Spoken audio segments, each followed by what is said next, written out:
Ladies and gentlemen, welcome back to round two of Alienware Game Victorious India Open Playoffs, a final match between Team Straw Hats and Team TA. One match has already been won by Team Straw Hats, and they are now up for the second match. This is definitely going to be an interesting match, ladies and gentlemen. I am Robin Gupta casting. With me today, I have Kshitij. He's going to be casting me. He's the guru of Dota, and so there's the full technical support I have right now. Is the full analytics that I have right now, and he's the best on the reporting, the best reporting tool I have right now with me. Kshitij, please say hi to the viewers for today. Second match between Straw Hats and TA. Hello guys, I'm Kshitij from the last match, as you must have guessed. Yep. Looking forward to a great game. Absolutely, absolutely. Oh, we do see one DOTA2 crashing happening, and I'm not sure if that timer is going to suffice for the restart of the DOTA2. We just may have another remake, but let's see if it happens. Let me just tell you, this tournament is brought to you by Alienware and Microsoft Windows 7, and we have an Alienware Game Victorious India tournament second round of the match between Straw Hats and TA. This is the final match of the open playoffs, and we do expect to see a lot of excitement. Last match, we did see use of characters like Morphling, characters like Lanaya, Rikimaru, Enchantress, Tide, and many more. And today, definitely, I believe that there's going to be more variety of characters. Oh, we do have a disconnect here. We just might have to start again.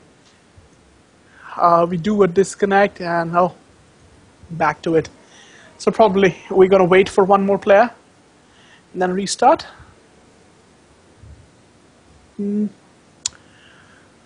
Oh, they say there's a connection error, Steam network option, connection error. Yeah, it's a good chat up. There's a beautiful display of sportsmanship as well. Good GG calls in the nice game. Do you know, you mentioned, Kshitij, you know one of these guys from Straw Hats very nicely. Who was the one who you knew from Team Straw Hats? I actually don't know most of them nicely. It's just the names is similar to, and since you mentioned it, the team is from Hyderabad, I assumed they were the same bunch of people, the Team Infamous. And I'm sure if these guys didn't have such fancy names, I would have recognized them. Or if, probably they'd used their previous aliases, I could have recognized. But all these names are pretty much new to me. All right. So the other time I was... Yeah. Yes. Freestyle, you know Freestyle? Oh yeah, him. That's the only name that's been carried on from Infamous, I guess. Yeah. Okay. I was just saying that a few moments ago, before the first match, I was with a very good friend, and he just told me where this name Straw Hats come from. It comes from this anime called One Piece, and there's some pirate group known as Straw Hats. Did you know about this? One Piece Manga. And there's some pirate group known. Okay. Can you recall? I'm actually not. I'm not much of a manga fan, and it's actually quite a big addiction. Actually, if you get into it, it's a serious addiction. And for me, Dota is more than enough. Okay. So there we have a game starting. Or we might. Do you see a disconnect thingy? Well, yep, you just reconnect to it. Yeah. Oh yeah, the map is loading for me. There we go, ladies and gentlemen. We are up again. We have a standoff between Straw Hats and TA. Round two. The first round was won by Team Straw Hats. They played they played characters like Lanaya. They played characters like Morphling, who carried on the game all well. So we have round two of Straw Hats versus TA in the Alienware Game Victorious India Open Playoffs. This tournament is brought to you by by Alienware and Microsoft Windows 7. So all of them have connected. We're still awaiting admin connections. Let's see who has not connected. We still await the admin connections. Okay. So while we speak, Kshitij, you've just seen the match between Straw Hats and TA. What do you think the scope is going to be for this round? Well, I think Straw Hat has definitely they definitely had some moves that showed that they were definitely a tier 2 or tier 1 team in India at the moment, whereas TA just lacked a lot of coordination. Well, except in the Straw Hats case, there was just one moment where Tidehunter ended up missing his ulti completely. But apart from that, I really don't see any flaws in Straw Hats play at the moment. Like, in the end, if they manage to win the game, it's all fine and good. Okay. But then again, this game is full of surprises, and I have been surprised many times. And I expect to see a lot of competition, a lot of healthy competition, and a lot of ambushes, a lot of ganks, lots of smoke again. I'm going to see, and it's going to be really exciting, ladies and gentlemen. The ban's happening as we speak, starting with the ban of Lycan, beautifully explained by Kshitij, why Lycan is the first choice of a ban. A very decent ban pick. So there we have a first ban of Lycan and the second ban of Darkseer by Team Darkseer actually comes as a really, it's more like the ban that they picked up from the last game, because they really saw what the Darkseer can do. It can really annoy the crap out of any team it faces. And so it mostly looks like a respect ban at the moment. And the thing is, it disorients your Olive characters so precisely. The first focus is just you think you get out of the situation, and then actually think about casting your spells and dish out actual damages. That is what it causes. I'm sorry, the voice broke up. Could you please repeat? Oh, I was just saying that when the Darkseer, it performs a vacuum on a group of enemies, it just disorients them from their current positions. So the first thing to do for them is to just spread out, get to their locations, and then the next thing to think of is going for actual damaging of spells or whatever physical damage they can go for. Oh, absolutely. Yeah, absolutely. In fact, Darkseer, when the first time when it showed up in a competitive game, it was awesome to watch. I mean, it's been picked off quite often.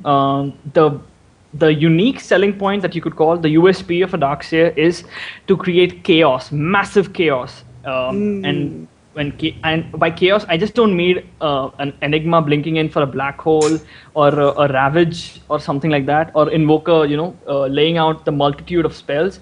What Darkseer does is it completely disorients the opposition team with a vacuum and combined with a wall, properly placed wall. It is impossible to figure out. So the team just spends like around 10 seconds just trying to get away, and that's more than enough to kill everyone off. Oh, do you see what I see, Kshitij? With the Radiant? The Naga has, made way. Naga has there, yes, and I'm so very excited to see how she's going to perform. All right, ladies and gentlemen, Naga Siren is the pick chosen by Straw Hats team captain, and as opposite to the pick of Rubik, which already has proven a very valuable asset for any team that has it. So a lot of exciting moments are yet to come when we see this match. I'm really, really excited for this one. Well, I think they could be picking up an Enigma. Anything that synergizes well with a Naga Siren would be really good. So probably a Tidehunter and an Enigma combo would be nice. Tidehunter and Enigma combo, definitely. Let's see if they take it. From my look of things here, I've been more excited to look at the picks rather than the bans they are making. That's really, really exciting for me. Oh yeah, definitely. Because the bans ultimately don't matter much, but the bans really give you an idea into what they don't want the opposition to focus on. So in this case, they conveniently banned out Akasha and Broodmother, because both of them are definitely really hard to handle. I'm sure Yafet must be struggling to know what kind of hero he's going to handle, because I've seen Yafet controlling Yasha most of the times and actually shining with him. Okay. Well, I actually do not know a lot about the tournament. Could you maybe run through how it has been and what's going on and what stage are we and how many matches to go? This is the final match, Kshitij. Okay, so the winner takes. This is the match. This is the final match for the open playoffs. Yes. Okay, and the winner takes what home? Oh, that's what admins have to see.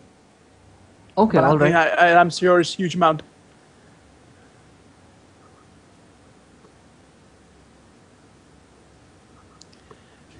All right, ladies and gentlemen, a lot of thought process happening here in the minds of the captains. They've just picked, the team Tide has just picked the Tide Hunter and brought Chaos Knight into the scene. Now this match is really going to be assassin. The TA returns, ladies and gentlemen. We have just seen Templar Assassin shine in the hands of StrawHatz against Team TA, and yet she stands again against them, most likely going in the bottom lane like she did in the top lane in the previous games. Oh my god, this is turning exciting and exciting.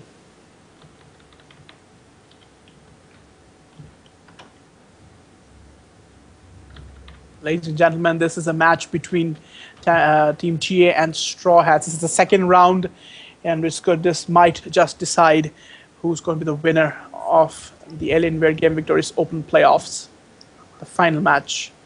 But if this match that the Team TA manages to pull off, then we're going to see one more match against the same teams. And I sure hope that happens, because that's where the competition all lies in. Wow, they're seriously putting some thoughts into it, Kshitij. Yes, I believe so. Again, That's a true. syllabary ban is probably, yep. That's the most annoying carry, probably after Morphling, to deal with. Surprisingly, I don't know why, but was the anti-mage banned last game, or what was the case? I didn't see anti-mage anywhere. Oh, last game. so that's actually rare, because anti-mage is probably one of those heroes who's who gets picked or banned almost every game. But I guess No, India, the meta game in India is completely different than what we see anywhere else. It's probably wise to compare it to the Filipino Pinoy side of Dota, and that side. oh. So you seem to be very well acquainted with all these international playing styles, Kshitij. So I must ask you this question: how do you compare? Yeah, could the question be more precise? Do you want me to be as abstract as you were? No, you don't have to actually answer if you don't want to. Okay, that's perfectly all right. Because No, comparison I don't doesn't mind lie. answering. It's just Okay. that it wouldn't be fair of me to comment, because I've been away from the Indian scene for a Absolutely. long, long Okay. time. Okay. And Okay. Kshitij, there you have your ban, the anti-mage, right there. okay, cool, cool. So they seem to be listening to you. Well, I hope there's a delay, because if they're just listening to me, then that's just plain wrong. Okay, okay, ladies and gentlemen, the captains are really putting thought into what kind of picks they're going to make. Team Dire is now deciding what is going to be their fourth pick, as opposite to the Naga Siren, the Sand King, and the Templar Assassin. They already have the Rubik, they have the Tide Hunter, they have the Chaos Knight. I wonder. They should really go for some support, shouldn't they? Well, I'm actually looking for a Wisp here. A Wisp. A Wisp, because yeah, we've seen in the past it's an excellent combo to go along with a Chaos Knight, but I don't know. It just seems they're probably not going, since they picked up a Venomancer. There you have your Enigma there, right Enigmas, there. yeah. All right. So yeah, well, let's just be prepared for the song, and then everyone just walks in, and Enigma casts his black hole, and we're set for a show. Oh, you got to figure it out on your own, did you? Oh yeah, it's definitely bound to happen. And Okay. the best part about it is that when the song happens, it actually covers more than the available of the more than the screen estate that is available on the map. Like when the person plays, the song actually covers slightly more than the part of the screen that you can see on the map. Absolutely. Let's just see, check Yep. it out. No, it didn't say. It is. What's the kind of area of effect? What is the Sorry? area of? It's more than 1,000, is it? No, it's somewhere around 600 or 800. The area in which the song influences. Well, I don't really know the numbers, but Doesn't matter. it was a fact that it actually covers a little bit more than the area that you can see on the screen. Absolutely. So, In ladies Dota and 1 gentlemen, we at least, have in Dota 1. So definitely in Dota 2, I don't know. Morph is there. Morph is Yep. back in the game. Oh, and a Crystal Maiden. Okay. That's a very interesting pick. That's a really interesting pick. Okay, ladies and gentlemen, we are all set again. The second round of the match between Team TA and Team Straw Hats. The picks have been made. I'm just going to give you a quick introduction of who's controlling who, and I'm making Kshitij, you're going to do the honors for me for this for describing the picks for the characters for Team Dire. I'm going to go with the Radiants first. Ladies and gentlemen, Freestyle from Straw Hats is controlling the Sand King. The Pusher is controlling the Naga Siren. 04 is now controlling the Enigma. Hardcore is controlling the Crystal Maiden. And Armature is going with the Lanaya again. Okay, ladies and gentlemen, I'd like Kshitij to just introduce the Dire team. Well, the Dire team, just like the last game, they're bunched up and they're probably planning a smoke and surprise gank. As far as the heroes go, we have Chocopie on the Venomancer. The Tide, the Tide is being played by Zenith. A7X has been given Morphling to play with. I believe he was the carry last game as Ricky Maru. And Yafit's fan he's the Akasha player last game. Sorry, Queen of Pain player, who's playing Rubik this time. Yep, and Blaze is playing Nisaj, also known as Chaos Knight in Dota 2. Definitely. All right, we have some action already happening in the tower or in the forest of Radiance. We've got 5 versus 5. We have an attack on Nagasar already happening. Everybody's using her skills. Morph is on Nagas claim. The Chaos Knight just claimed the first blood on Nagasaran. The really unexpected first blood. Really aggressive move by Team TA. Really well executed move by Team TA. Wards are in place. The funny thing is, 2 wards have been placed. Can you see 2, or is my Dota 2 glitched?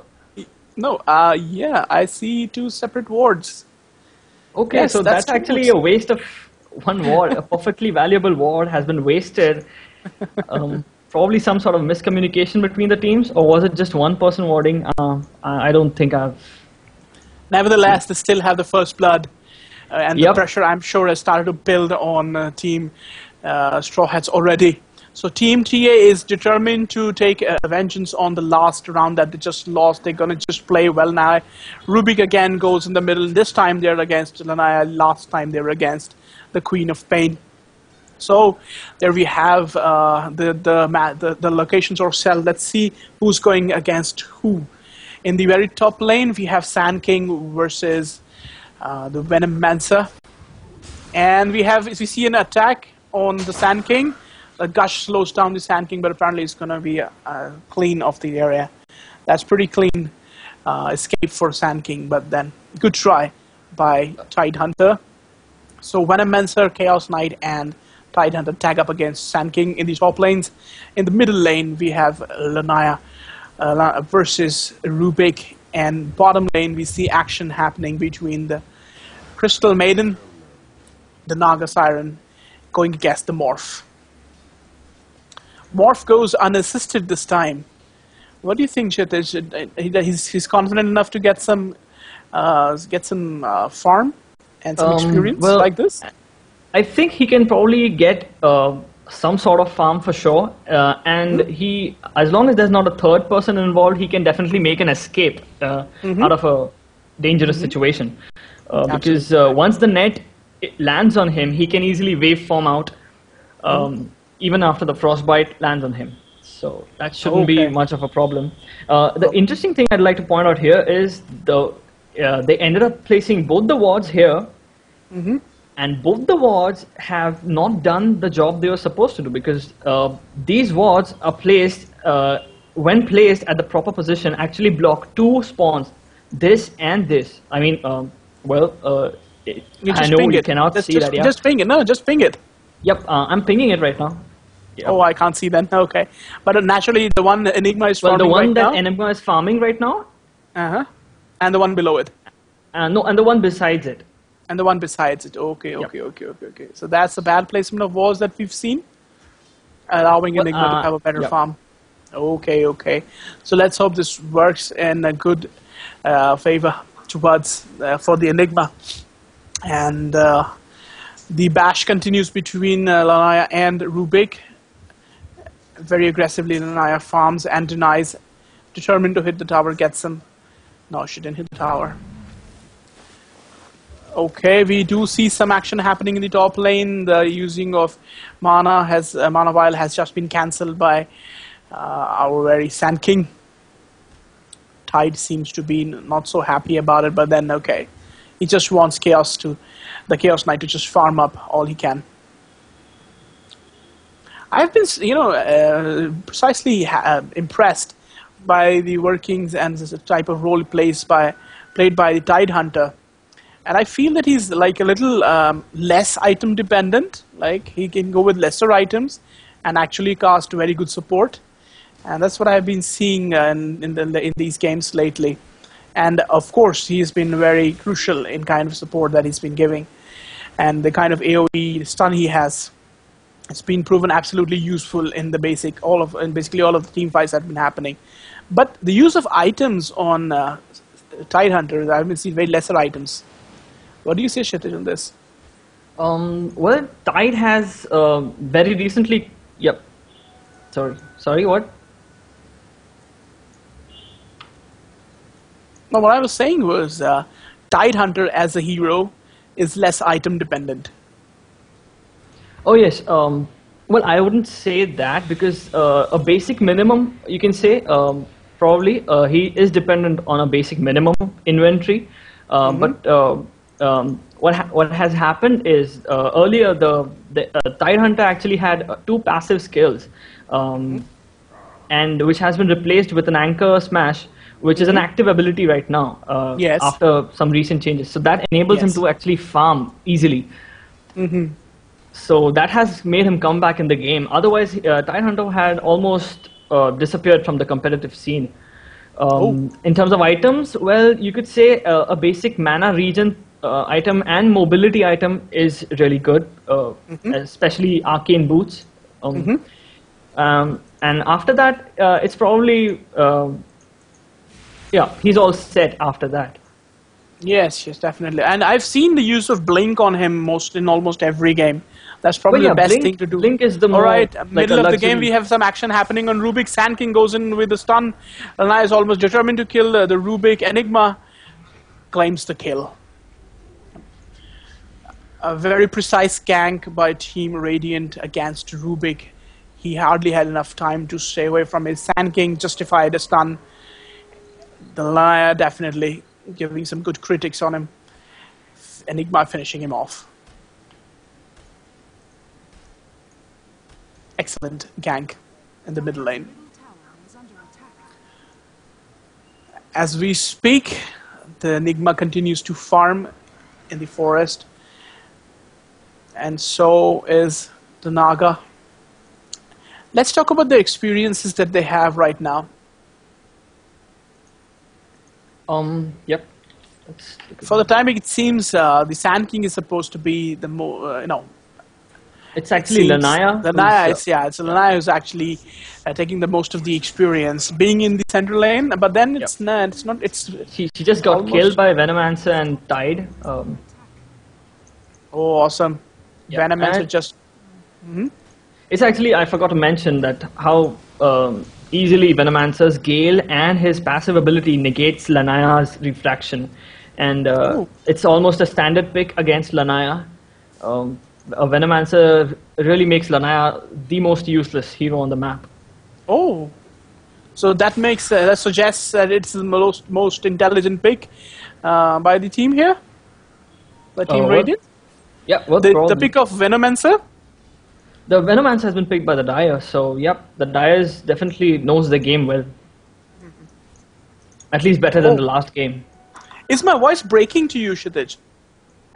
A little bit. I don't know why, but I guess I can adjust with that. I can make sense of it. Okay. I'll try to be more specific now. Okay, top lane, Elena decides to go against the Chaos Knight. The Sand King initiates with a stun. She just puts some critical on him. Chaos Knight seems to be going for the tower, and I think it's a clear escape for him. Absolutely. Using a healing salve, he's just back in the fight again. Tidehunter continues to guard a haste rune. And then he takes it, decides to go in against Enigma. They're just after, the Naga Siren just gushes to slow him down. Rubik is closing in. He uses an anchor smash to further reduce the health. She just answers back. There's no level 6 on her, so she can't, use the song and make her team go to safety. Absolutely, absolutely. But they are in safety nonetheless. Oh, yeah. Absolutely good. Thinky creative movement by the Naga Siren here. I so tend to forget names sometimes. Anyways, alright, the action is now returning in the middle lane. When Lanai continues to farm and Tidehunter monitors him with all his mana while healing. Giving him mana and the much needed mana for him.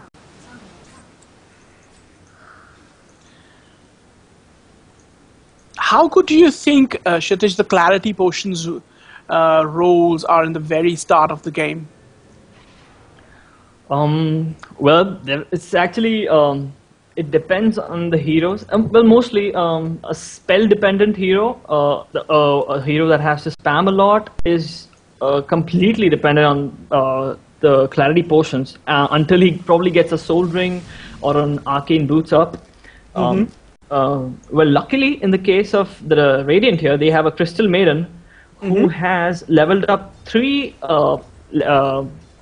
points on her Arcane Aura. So we'd probably see little of Clarity Potions on the Radiant team. Definitely. On the Dire team, it's another story, and but still, Venomancer has gone for the Ring of Basilius, so that provides an aura of regen for everyone. Yep. So we should usually see that in games. One member usually compensates for the team. I see.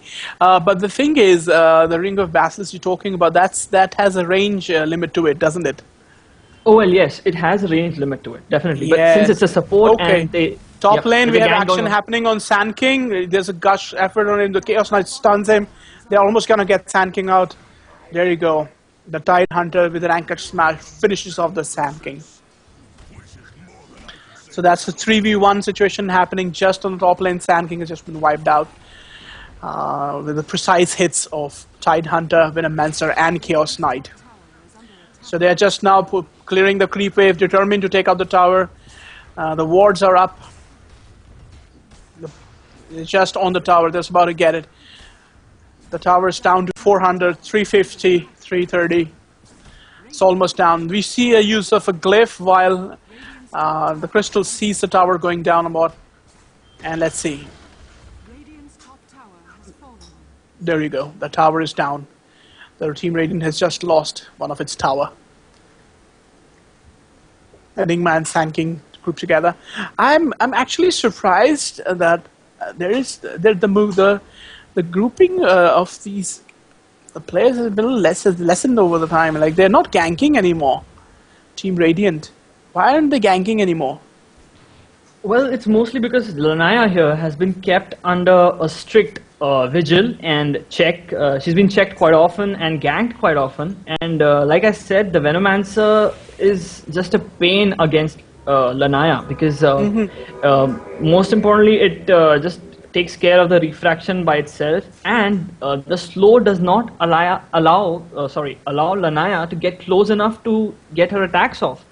So it's a win-win on both sides for the Dire, and Lanaya is rendered completely useless. But there's a gang going on top, I guess. Yes, I'm just seeing it.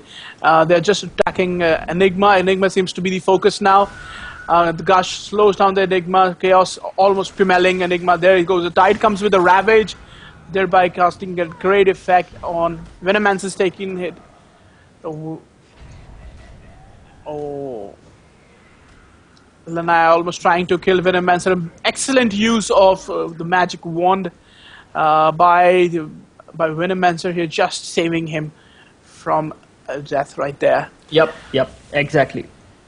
Perfect use of magic wand. In fact, that's what makes that magic wand items an overpowered item at the moment. It's completely an OP item, but I just hope they don't nerf it, because it's really nice to use and surprise your opponents.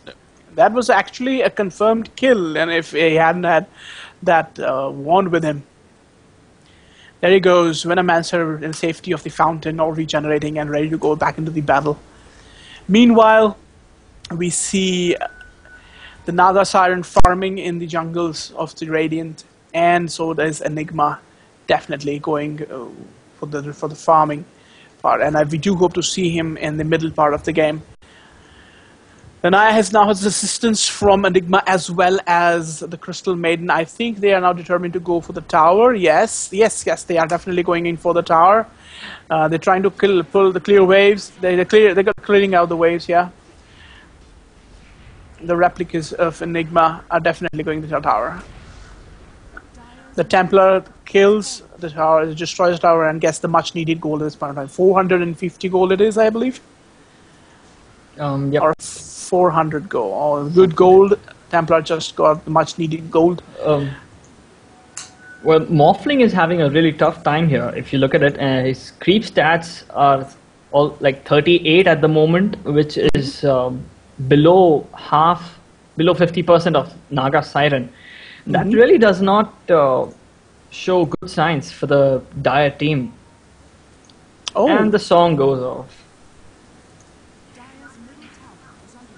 Well, it's a funny story actually. At the international, whenever the Naga would get her song off just to escape, people would start booing her from the crowd, because it's just so much of a spoil.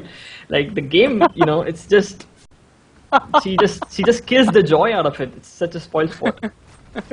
But Kshitij, I'm still waiting for the moment when the scenario you explain, the gank of that sort is going to happen, when just Naga comes in with a song, positions everyone in, when Enigma comes in with a black hole and the thing starts to happen. Really actually waiting for that thing to happen. I'm really excited to see. It's an ideal scenario actually. It's a really ideal case scenario. If they're able to pull it off, it'll be awesome, because they not only have such amazing AoE skills, but check out the middle lane. We've got Venomancer in trouble. Enigma comes in. Here comes a Ravage from the Tide Hunter. There's a huge kill. Crystal Maiden is dead, Enigma is dead, Lanaya is down, Sand King goes with an epicenter trying to get Rubik. I think he's going to get it. There, he claims a kill on Rubik, trying to get away from the Venomancer. Venomancer totally tracks the Sand King. He's probably going to go for a Chaos Knight, tries to ambush him. It just, there, he uses his Gale to stop it. The Sand King absolutely stuns it, but he's in a very bad position. Oh, well, that was quite intentional, actually. He tried to impale into the neutral camp so that he could be killed by the neutral. So that actually was completely intentional and avoided the Dire team from getting gold. So that's good play. That's good play, indeed. All right. So we see in this trade-off with the death of Tide Hunter, we did see the death of Enigma, the Crystal Maiden, Lanaya, and the Sand King. So it's a very good trade-off that works in favor of Team Dire.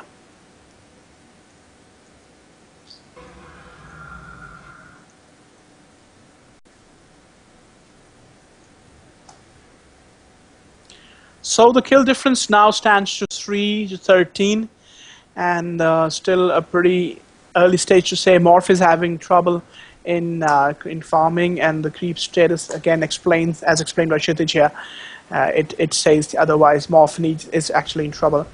Lanaya and Sand King try hard to get some kills here, but let's see how things unlike the last game, the kill score at the moment is quite, the difference is quite drastic. 3 is to Absolutely. 13, a difference of 10 is quite big.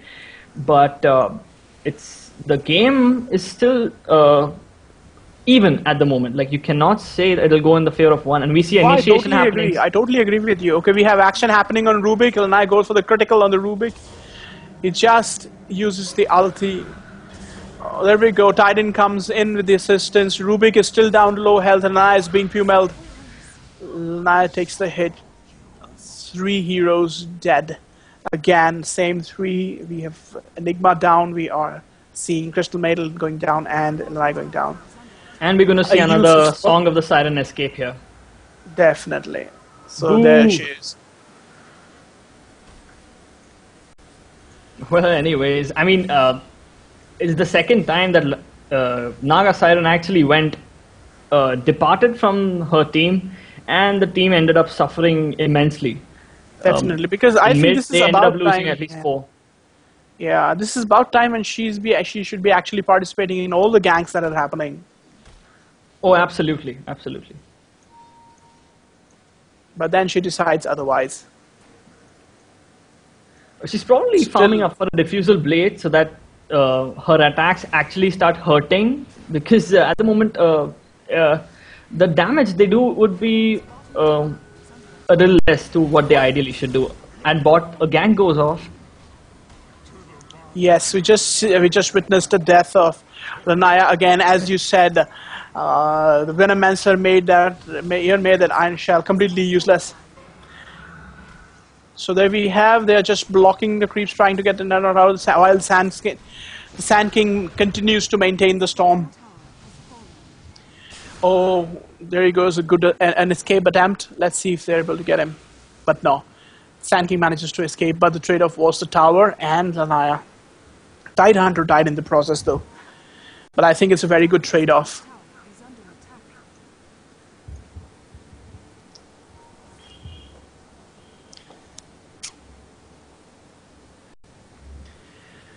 Okay, ladies and gentlemen, this, I must tell you, is the match happening between Team TA and Team Straw Hats. This is actually the second round. First round has already been won by Straw Hats, and now this match seems to be going in the favor of Team TA. So if Team TA pulls off this round, we definitely are going to see one more round, one more bashing, who's going to decide the finals of the Alienware Game Victorious Open Playoffs, brought to you by Alienware and Microsoft Windows 7. Action happening in the middle lane. Smoke use just seen. They've used smoke in the middle lane. They're just planning to hit some, just catch some wandering heroes. They're just trying to go for the jungle. No. Yes, actually they are. They just try to turn back.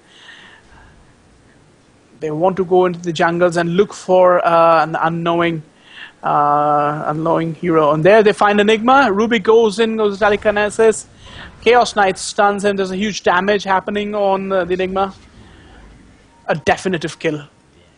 Oh, the plan attack on Lanaya itself. Lanaya just teleports, blinks to safety, and teleports out of the situation. I've been seeing a lot of escapes on Team Radiant Chittage. They are just escaping. So I'm sorry, the audio is a bit like. Could you repeat? I'm just saying that we've seen a lot of escaping on part of Team Radiant. They've been trying to escape. Yeah. Like the Naga Siren has been escaping. Lanaya has been escaping. You know, we just might have a possible gank on. Yeah, check out the top lane first. We just have a hard time for Morpheus. Okay, Morph is trying to get away from Lanaya, is almost on him. Oh, he actually pulled it off. That's amazing. That's pretty amazing. Well, yeah, that's what the Morph ability does. It's just so badass that you can escape probably anything. Oh, and the physical damage is Armada. The song is sung. There we go. Another the song counts. Another they're probably going for an escape. They should come in. They're escaping. Yeah, because Enigma is probably dead, and okay, he respawned, but he's gone. He's chosen to go bot. Yeah. So even if they were able to pull something off, they just don't have enough AoE disable and damage to totally negate the opposition team. So can we have some kind of certainty, like which team is going to win this round? Well, I would like to be in favor of the Dire at the moment, simply because of the statistics, because stats don't lie. And there we go. We see that. Oh, another total disregard for that, for the shield. Lanaya has Venom just makes the shield useless, and we just seen a kill of Lanaya claimed decently by the Tide Hunter. They're onto the tower, aiming to go for it. I think this is about time, and they should just actually get together and go for some kind of total laning. Well, the thing here is, in spite of having good mobility and good nukes, the Radiant team just can't position themselves right unless and until Naga, Siren, and Enigma come together, consciously make a decision and an effort to come together. It's not going to happen. Nothing's going to work out for the Radiant at this moment, because as we can see, Lanaya is way too underfarmed at 23, almost 24 minutes. She's just got a phase boots, a dagger, and an ogre axe, ogre club, sorry. So they're really lacking pure physical DPS. So the best bet would be to go for a all-out AoE, epic show.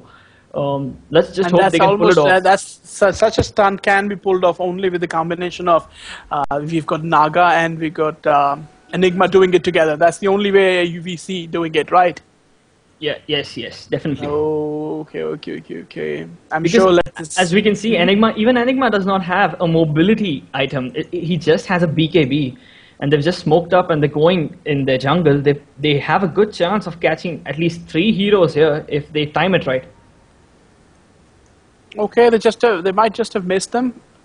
I think we do have a spotting here. Venomancer, the smoke is gone. Sand King goes with the bling. He just stuns. We have a Ravage here. BKB activation by the Chaos Knight.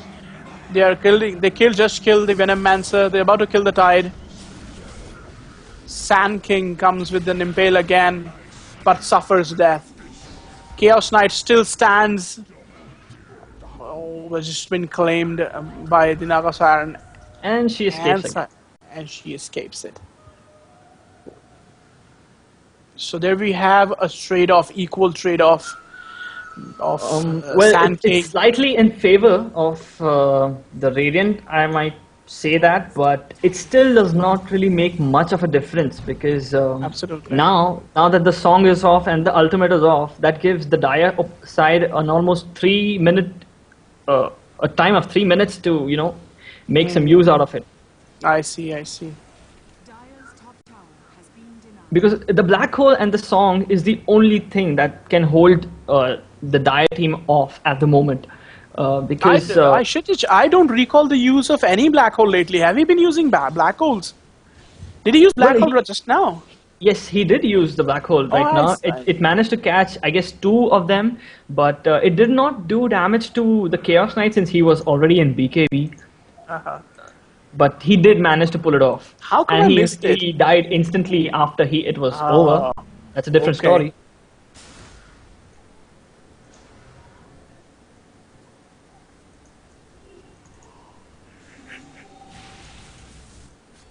Okay, we see the Radiant team gathering again in the forest, planning for another attack on Team Dire, while Team Dire is maybe planning for the Roshan. Yes, they're definitely planning for the Roshan. And Sand King has a dagger, and his ultimate is almost up in 3, 2, and 1. It's almost up now and has a dagger. So the Radiant team is probably compensating in the part of mobility for the team. Very true. Yep. While the rest of the team of Dire, they continue to hit Roshan, the morphs just provide a diversion, just making them feel if there's nothing happening. He joins the Russian attack, and they're probably going to get it. And the morph is the one who's going to take the HEs? Well, yep, I guess he should. Yep, and he does. There you go. Because he just has a Lincolns, and it's actually strange item choice at the moment, if you look at it. But Isn't it it is a standard textbook build of Morph? It A Lincoln, used to be. It used to be. Yeah. Yeah, I can say because it I used to recall be a from standard build. Because as soon as basically morphing was out of the scene for a long time, for about a time of 6 months, I guess. But after after with the changelog that came in, and when the morph ability was buffed up a bit to give him some additional stats as well, that's when he just jumped back right up in the scene. And what actually makes him a real weapon is the shotgun build. That is going for an ethereal blade and maxing out your agility and taking out one hero instantly with just 3 skills: the ethereal blade pop off, then the waveform, and the adaptive strike. But we don't see that happening. It's a pretty defensive item build. So he just wants to stick around and survive and get those hits off. And maybe it's about time TA doesn't go defensive. They just say offense is the only defense we have. That's probably the motto of TA. So we have a lot of action happening in the middle lane. The lane's just been pushed by the company of Venomancer, Chaos Knight, Rubik, and Tide, while Morph continues to dominate the farm lanes. Where is Morph actually? There he is, bottom lane. Well, I think the Radiant team should realize here that this is actually a golden opportunity for them, mainly because Lanaya has her BKB up and a double damage rune. Couple that with the Naga Siren song and the Enigma ultimates, so they have everything they need in place. And I think they have realized that and are going for a mid push. Oh yeah. So I'm this definitely could actually, waiting for the match. Yep. Yeah. For This a little is where while there, they can Lanaya actually pull this thing deviated. off. Yeah. Yep. There we go. A setup is being constructed, and the Naga is definitely trying to create it. We see the Dia team has spread out effectively. Rubik and They're trying to there stay we go. There as we go. away as they can from each other. Okay, BKB on Chaos Knight. Morph comes in with a waveform. Naya returns to safety. They've just backed out. This is good. This is good. Actually, they waited for the BKB to go off, and now they're going to jump in. I hope they do. This is the right time because the BKB has been wasted. The BKB on Chaos has been wasted, right? Yep. Okay. So they're going up against the last line of defense here. They're in no mood to back out now. They're just going in aggressively with double damage rune on the Naya. She's in no mood to wait. She constantly hits the wards, but then she is forced to turn back. The team is turning back. Well, they probably realized that the Dia team is aware of all the cooldowns and on the ultimates, and they've spread out quite effectively all over the place. Definitely. So even going in wouldn't have helped them, perfectly. They're just trying to play defensive here and turtle around so as to, get some of the lost advantage back, at least in terms of farm, if not in terms of kills. Definitely. So still a long way to go on this match, ladies and gentlemen. This match is round 2 between Team Straw Hats and Team TA, brought to you by Alienware and Microsoft Windows 7. This is the Alienware Game Victorious India Open Playoffs final match between Team Straw Hats and Team TA. So we're having much of intense moments happening right now. Already 22 kills to the credit of Team Dire, and only 7 kills in the credits of Team Radiant. But this game is still in a position where the tides can turn in any moment. But for now, we are seeing all the Team Radiant members going through the middle lane, trying to make it to the bottom, while the bottom line's pummeled by Team Dire. They just took out the bottom tower So there's going to be a face-off at the bottom rune area. The Venomancer seems to be taking all kind of hits here. The Tidehunter comes with the Ravage. There we have Crystal Maid in all its action, casting the freezing field, but takes the hit. Morph is about to take a hit, but she's regenerating health as we speak. Sand King is in no mood to let the Morph go. They're just hitting him, but they must know that AG is on the Morph, and he's coming back for everything. So Morph is definitely going to hit. There he goes. Intelligent thinking by Sand King. He blinks out of the danger and stays clear from the Morph. Intelligent play by Sand King. So the trade-off here has been, yes, definitely. Venomancer goes down with Tidehunter and Chaos Knight, and on the opposite lane we see Lanaya down. I'd like to point out that the Sand King is actually shown a considerable amount of skill here, because what happened was when the Morphling blinked here, waveform in, and Rubik spammed a skill, and it came from a higher ground. So technically, Sand King did not have any sort of vision over Rubik, but he still managed to impale in such a way that got both of them in the impale zone. That's really, really skillful of Sand King, and it only comes out of practice and a really concentrated effort towards determining what kind of which way you're going, which way you're going to impale when you are calculating where the enemy is going to be. So that's a huge effort made by Sand King that we see. Okay, another face-off with BKB on Anaya. She's definitely against the Chaos Knight with the BKB again. Sand King impaling. There is a Riptide by the Naga Siren. Seeing deaths on both sides, Naga Siren goes down. Lanaya is dead. Chaos Knight is dead. The Crystal Maiden is now down. Sand King's tried to run for it. He just impales his way out right from under the Tidehunter, safely blinking away. The Team Dire is now focused on the middle tower. They're just gonna hit it. It's just gonna hit it till it comes down. Already 11 to 27 going. A lot of levels happening. Radiant's middle tower has fallen. Radiant's middle tower is under attack. So they're just on the final defense in the middle lane. Clearing out there Sand King comes up with an epicenter just to distract, but they're determined to take out the tower. Not at all bothered about the epicenter. They're just focusing themselves on the barracks. Not at all concerned what is happening around. They just want to take the tower and get a lane mega. Radiant's middle barracks are under attack. Oh, there goes the mega on the middle lane by Dire Team. Lanaya definitely trying to get some kills here. There you go. They just claimed Venomancer.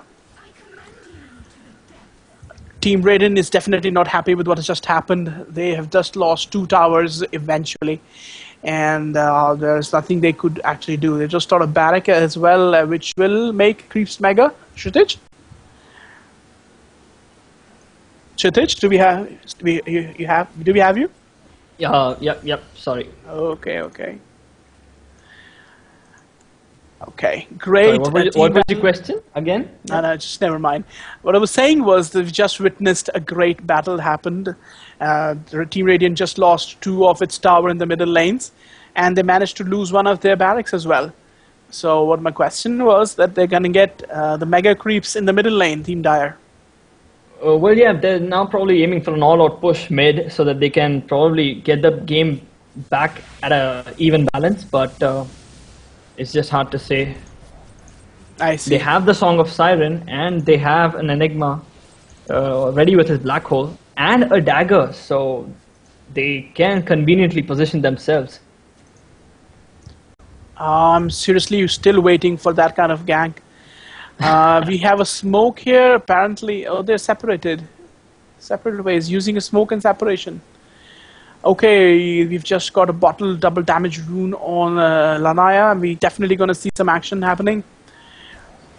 Okay, they're targeting an illusion. They're targeting illusion. Oh my god, no way. No way. They just targeted an illusion. Very bad luck for Team Radiant. Song made for us. They are definitely now positioning themselves again. Very good use of Song now. But that doesn't really make a black hole happening right now, and as you speak. Sand King trying his best to impale his way out of Lanaya going for the kills, but no. She was just squished between all these 5 heroes that we have. She was just squished. A very decent attempt by Team Radiant, but that wasn't good enough. Team Dire reversed in a very effective manner.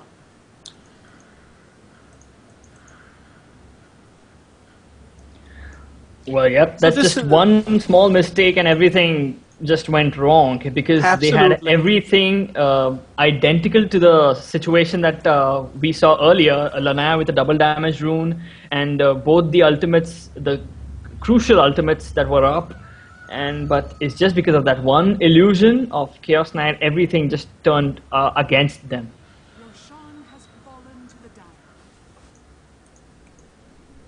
Nobody's claiming the Aegis.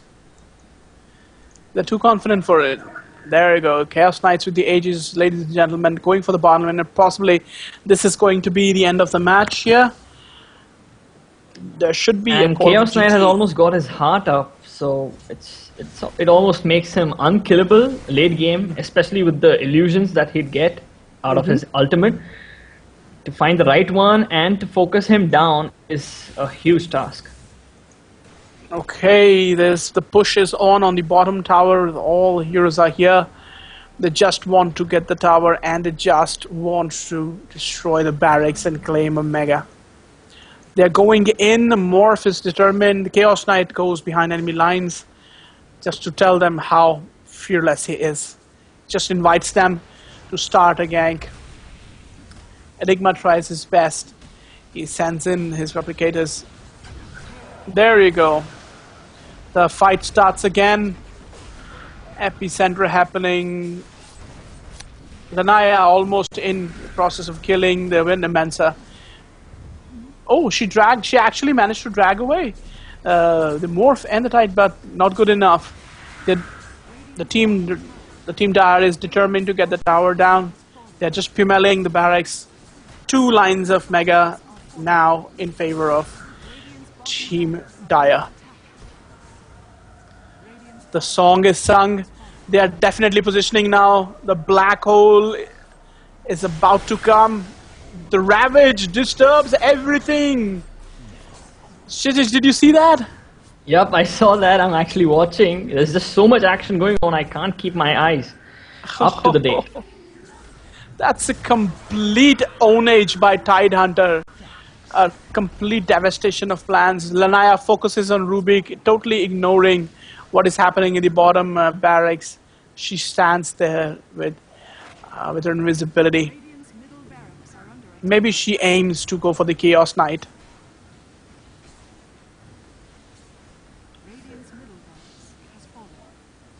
Oh no, there's nothing Lanaya can do at this point of time. The final 2 towers are taking damage. Alright. The towers are gone. There's a final time. This is it, ladies and gentlemen. This is definitely it. Okay. Finally a black hole. I mean, that actually, come on, you had everyone. I must give the credit here to the Dire team, TA, because after having such a huge deficit on the Morphling in terms of farm, they came back strongly with the help of kills. I really like to point out Enigma did make quite a lot of mistakes and wrong choice of items here, because what we usually see Enigma going for is a bit of a, well, we see Sand King chasing and he'll get him probably. Absolutely. So we have 3 disconnects on each side. It's a GG for Team Straw Hats. Team TA has actually managed to pull off this one. So definitely this match is now landed into round 3, which is actually going to decide the winner of Alienware Game Victorious Open Playoffs. Ladies and gentlemen, Straw Hats versus TA. I am casting here with my friend, a very good friend. Mr. Shitij. See you in the final match in a moment. yep. Thank you, ladies and gentlemen. Dire's top tower is under attack. Radiant's ancient